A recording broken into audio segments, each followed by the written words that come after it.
thing, and I got to, I was a little bit older. I met a few people outside my own friendship group who hate their family. And that blew my mind. I was like, who the hell hates their family? Like, how possibly? So that was very surprising to me. Awesome. What a beautiful situation. Very lucky. Yeah. Particularly as the children come into it and you've got cousins. Absolutely, man. Like, and it's been, because I mean, he's lived away for 7 years. I've lived away for 2 years. It's been a long, long time since we've all been together. Which there's still one that's going to be living here once we leave. My brother. So it's still a while before we'll be all together. But we're close. What are we doing, guys? Talking about fast. Talking about fasting. Yeah. Doing a little documentary. Drinking a nice cup of water. Cup of water. Getting ready. Good little spot. This is nice. I wanted to do the podcast now. Can I podcast you guys at one point as well? Yeah, no, actually, Ash just mentioned that. I was like, absolutely. I didn't realise you lived in Australia, so. Yeah. How long in? So we're rolling to talk about it. Are we rolling? Yeah, we're rolling. That's good. It was ease our way into it. Yeah. Organically. Well, you guys are taking off tomorrow, though, right? Yeah. Because So we're moving back home. Oh, right. We start the fast in September, You doing and we're it? going up to like northern New South Wales to do it, and then we're going ending in Bali. So I'm in Bali for a retreat. What time are you in Bali? what time are you in Bali? You go first. You might be jumping in on the fast. When are you doing? Let me just check. October 12th, I think. Yeah, we're there at the same time. No, seriously, I feel like this We're was there. Are you already doing a it for divine Tyler Tolman? synchronicity. I really do. I really feel Do it. you know what the name of the place you're doing is? No, it's like I'm speaking at like a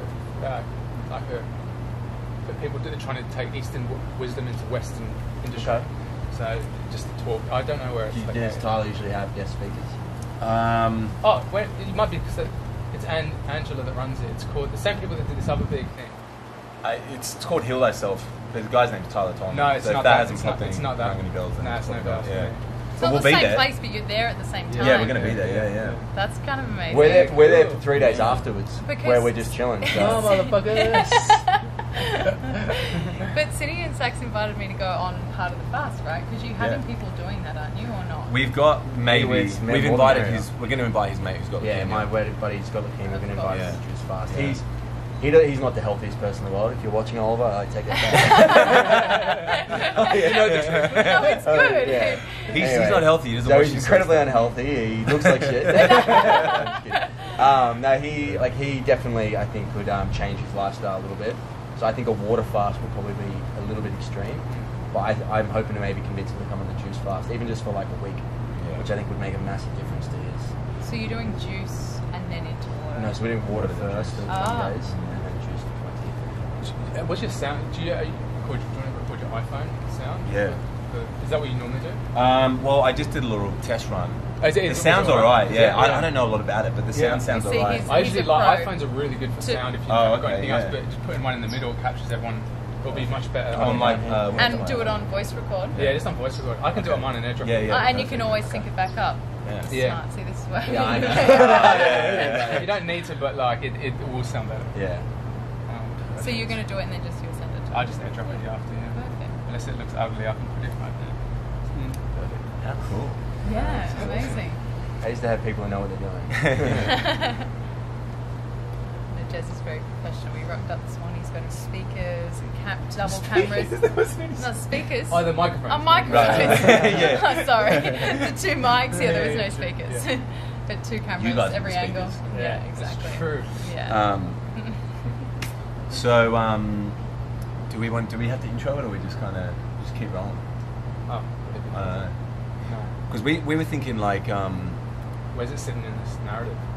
well, I don't know. Well, we thought maybe just capture some questions with Ash, but we got you, so we can ask you, or just like keep a brief. So I mean, intro. we were thinking like we're going to create like a channel on which we can put this whole thing, the entire thing up. Yeah. But maybe having like 1 or 2 minutes on Instagram, maybe of one particular question, either of you guys that answered really well, or that stands out, and that can kind of be like a little teaser to what the entire interview is. So. Yeah, absolutely. Sweet. Should we fire off the questions? Back and I've forth. got questions. already Okay. coming to mind. All right. What's the? I've lost them all. Alright, Ash. We'll come back to you. We'll come back to you. I had one. And it just fired away. It's like the a silence, little the butterfly. silence. Can I Cuts call a friend? Maybe I should just back off. You go. You're in it now. Man. There's no backing out.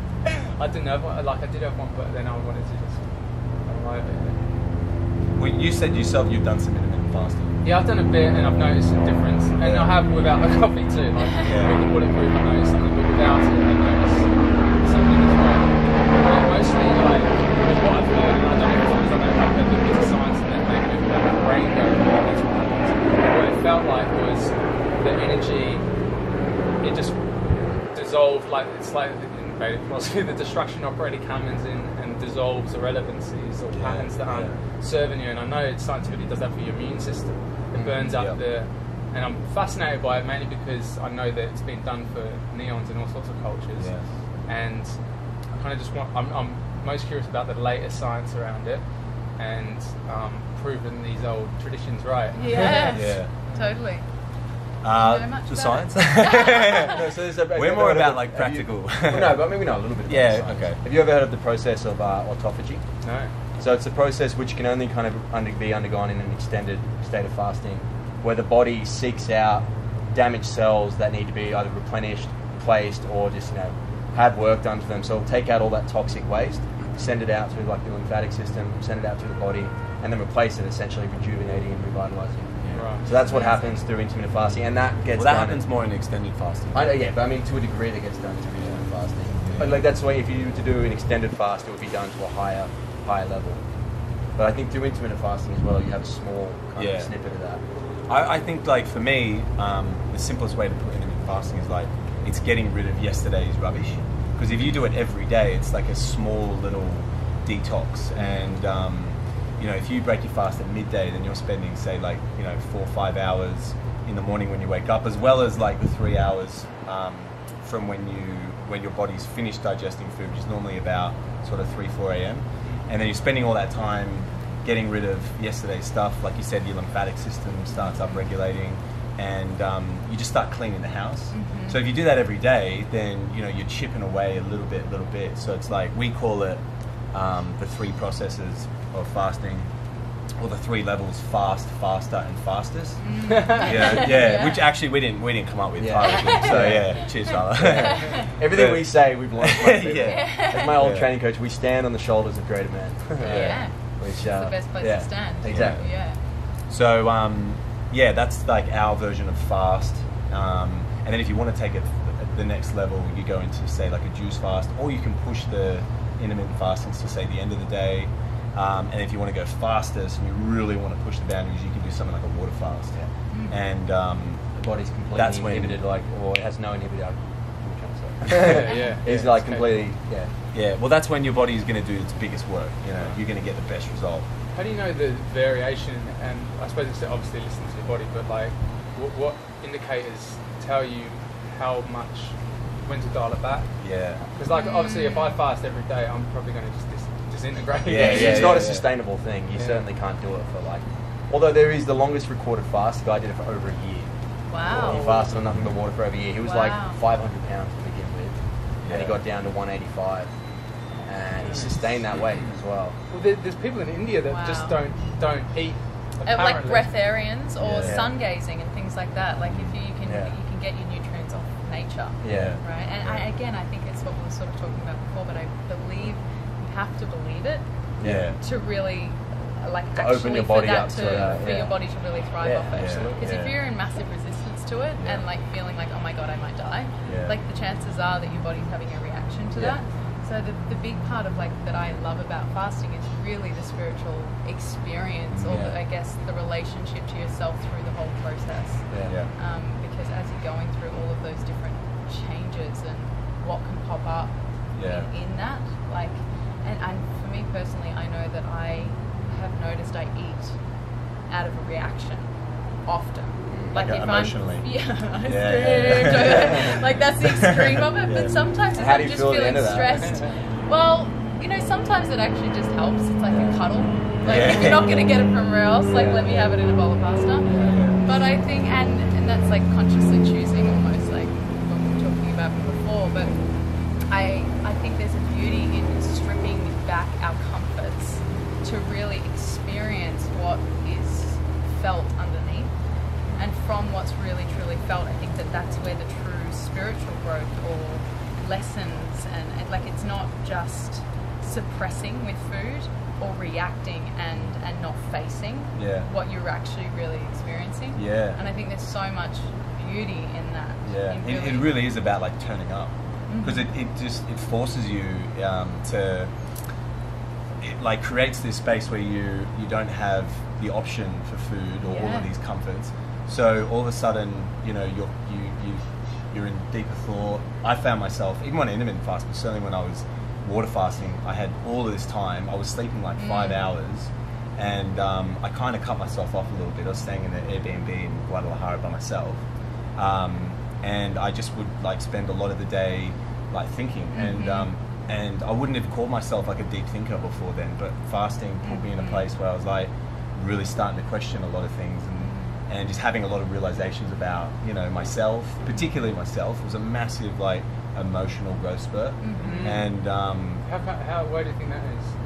I think just because it like forces you to face up, like A lot of reflection. yeah, you just got all this time, and Face up, like as in look at yourself, right? yeah, exactly. And just like, because it's like meditation, right? Like when you meditate, all of these things come to your mind, and you know, you're not trying to just get rid of them. You're trying to like make sense of them, or just trying to understand them, or just be at peace with them. And then as they come in, you just sort of let them float around for a bit, and then they leave themselves. Fasting is the same thing. You've got all this stuff coming in because you're not obstructed by food and like heavy, and you feel light all the time. I felt mentally, I felt really clear. And I just found that my brain was like, it was like bringing all this new stuff in, and I was like, all right, cool, just, you know.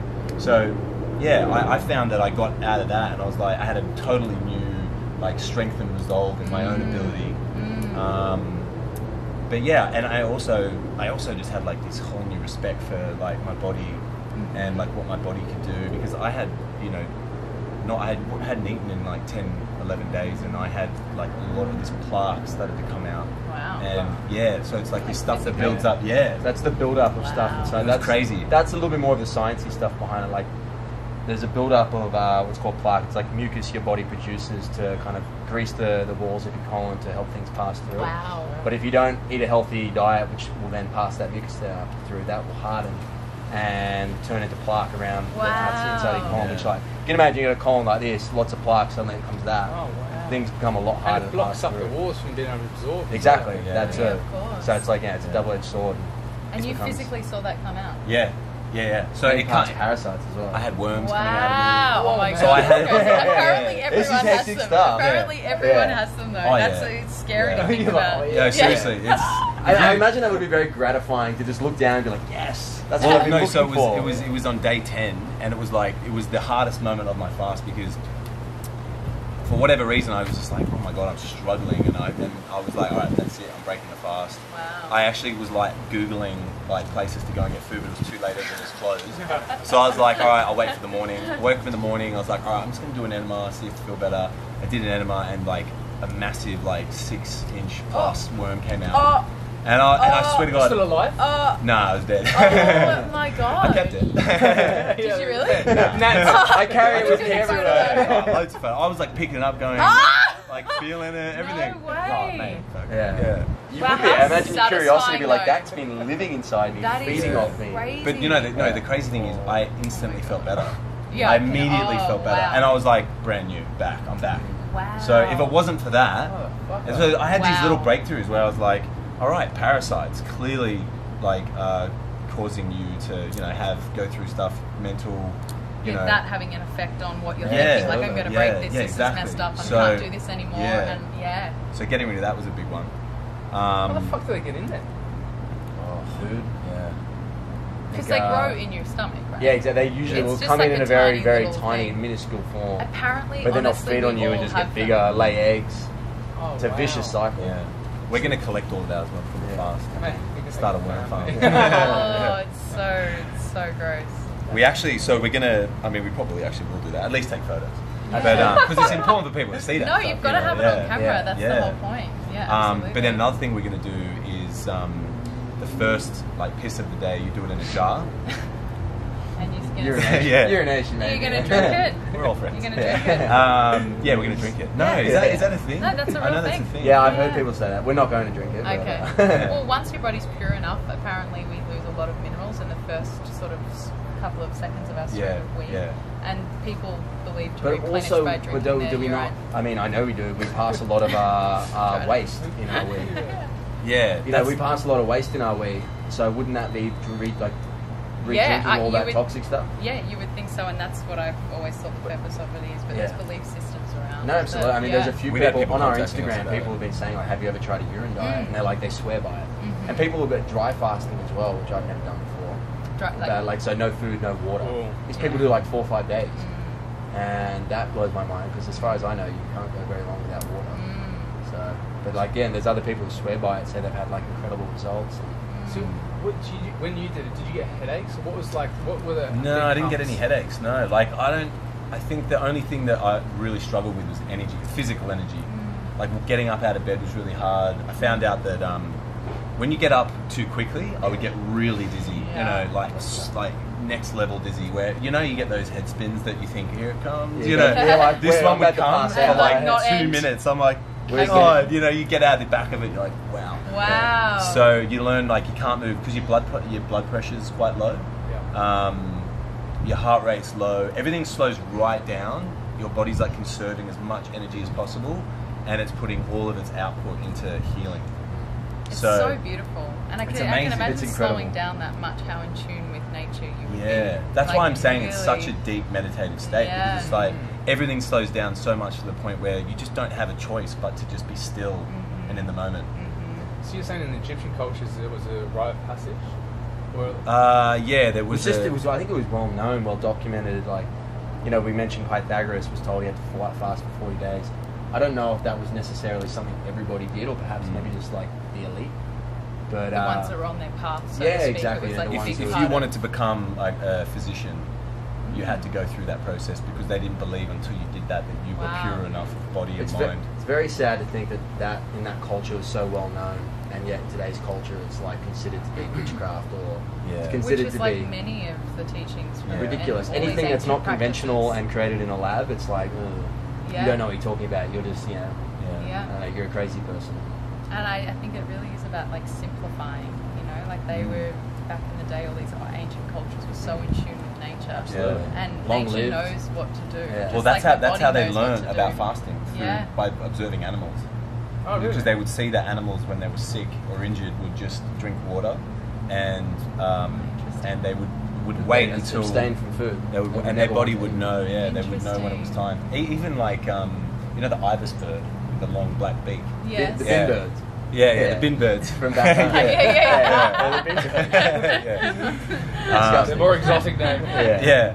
So they were observed to like go to a fresh water stream, and if they drank out of that stream, they knew the water. Then the people knew that the water was clean. But they would also go to the water. They would suck it up through their long beak, and then they would pop it up their bum, and then they would shoot water up it and do an enema. Enema. Wow. They would give themselves an enema, and the Egyptians were like, "Hang on a sec, like, they're onto something." That looks fun. Wow. Yeah. So. Which is weird. Why would they have that knowledge intuitively, as opposed to human beings? Maybe we do. Maybe we've lost it along the track. Right. Probably. Yeah. Yeah, that's an interesting question. It's strange. Animals are more evolved than we are in some ways, I think. Well, certain facets. I think that though, if we come to our natural state, we're more in tune with our intuition. That it naturally tells us what to do. And we do just naturally find ourselves drinking. You listen to your body. I think the advice to listen to your body is one of the best pieces of advice. Absolutely. But a lot of the time we can't listen to our body because we've got like insulin and things different, or even emotions, different thoughts, everything telling us what to do. I know growing up, for example, we're talking about when you're sick, that you shouldn't eat. Like the best thing you could do is fast when you're not feeling well. Yeah, when I was a kid, I would always eat Vegemite toast. That was my go-to because that was the only thing I could really stomach. But I was always told you had to eat to keep up your strength. Yeah. Whereas now, knowing what I do, it's the worst thing we could have done. Yeah. And I don't think anyone would agree with that, even if we were talking to them now. Anyone who hasn't tried fasting food. So. Hang on, what are you saying? That eating when you were sick, or eating in general? Eating when you're sick. Oh, eating when you're sick. Eating when you're sick because your body's sick. So your body is then like, all right, I need to flush out whatever's making me feel this way. But I can't do that if I'm just having to process all this food that you get put into my system. Man, no wonder you haven't got an appetite when you're sick. Exactly. That's the thing. Like your body's naturally like going, all right, no more. Let me do my work. Let me do my work, and then we'll start eating again when I feel better. Wow. Yeah. So again, listening to your body, I think, is a pretty smart thing to do on most counts. Gut instinct.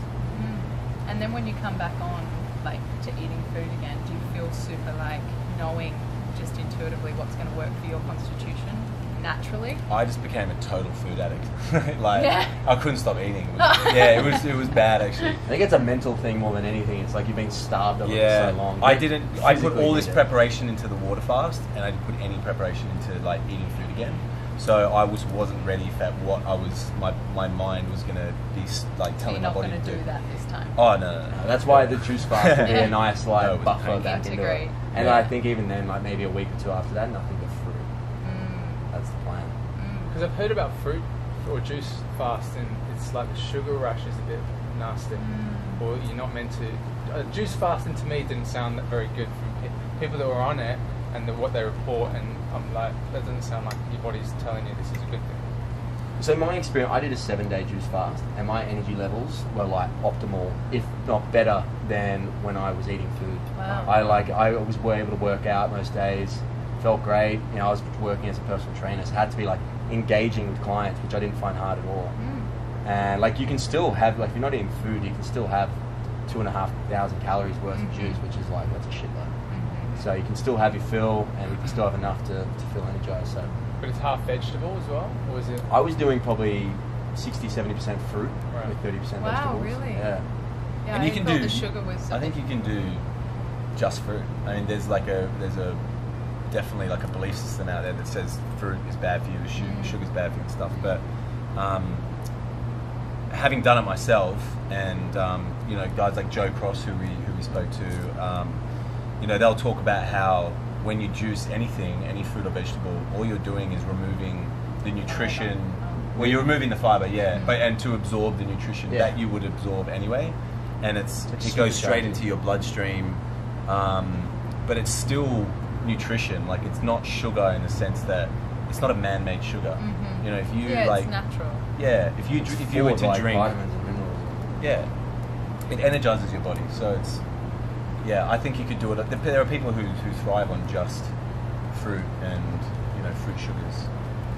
I did the 21-day sugar fast. Have you ever done a sugar fast? No sugar for 21 days. No sugar, so you're still eating, but you just literally, like even capsicum and... Couldn't have that. You know, nothing that's got any sugar content. How'd you feel?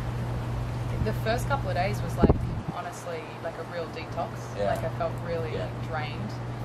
And it was hard, and withdrawals, because I'm a real like sweet tooth. Yeah.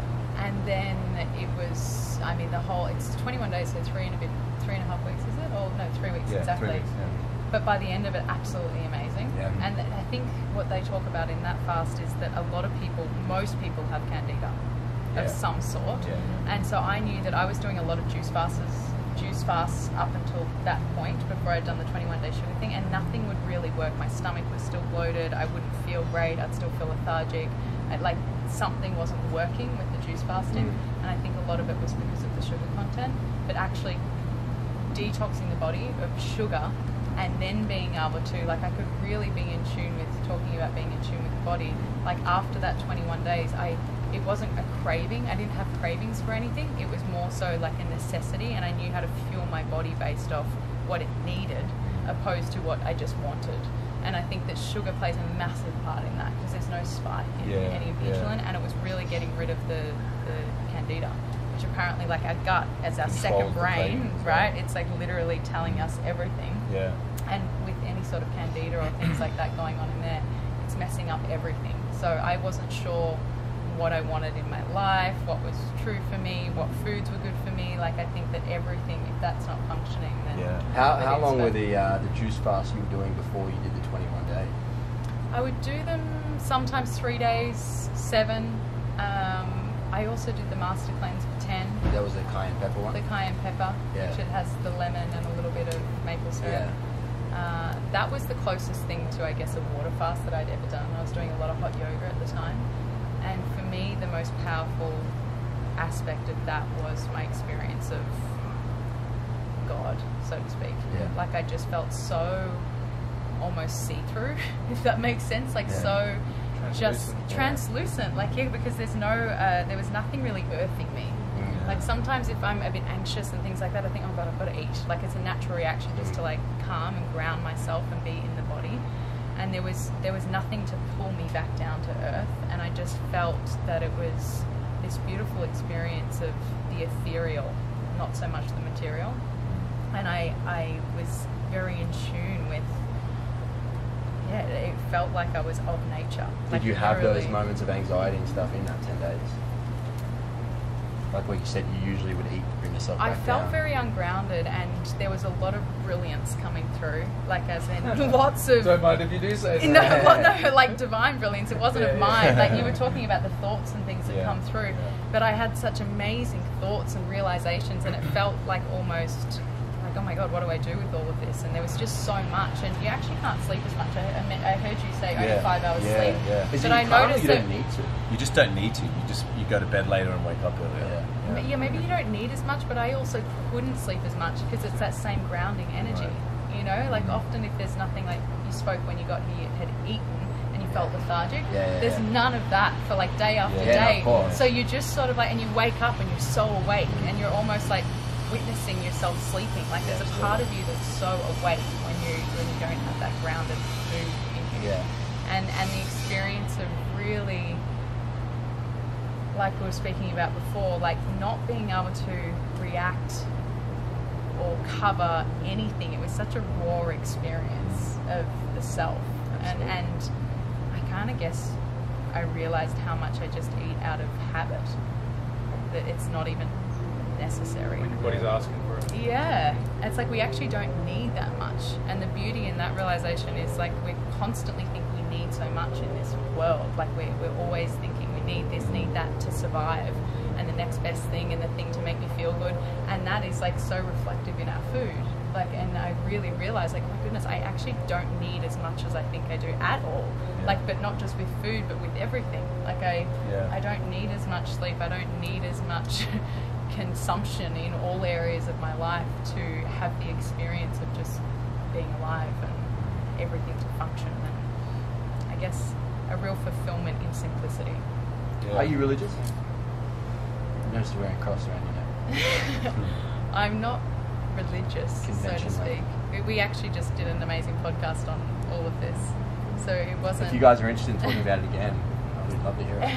Yeah, it's less religious. I suppose it's more just like spiritual. Yeah, spiritual. Like I'm trying to. Well, I've had a bunch of conversations on podcasts about reframing. About like reframing the idea of what God is. I think it's absolutely. Just like because it's such a word that just triggers people. Of course, you think organised religion. Yeah. But basically, like where it came from, neons of ages. Like it's just basically any religion was founded on someone that just sat still and noticed their origin. And it's also just this kind of supreme intelligence of the universe rather than this dude in the cloud, male, whatnot. It's like they're just tuning into your intuition that's like piped into it, and then from there it's just like learning, expanding, and seeing what it teaches you. And it goes, oh, that's true about existence. That's true about existence. And then it's just kind of like a connection point to something super smart.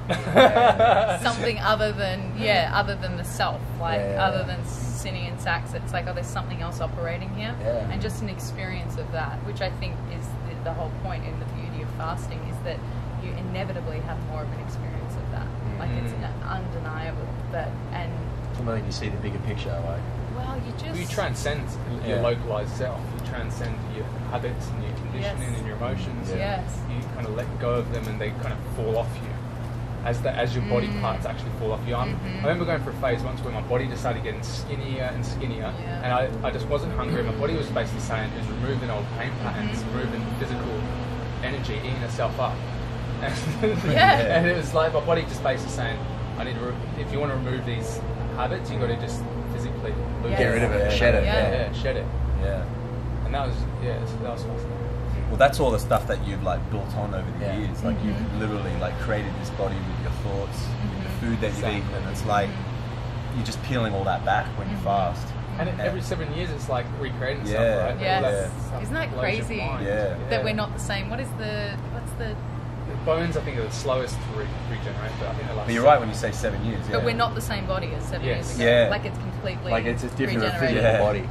Isn't that crazy? Yeah, it blows your mind. I know. Which in a sense, it's like, am I the same person at all? Well, you're not. No, you're definitely not. Yeah. You're a physically different But person.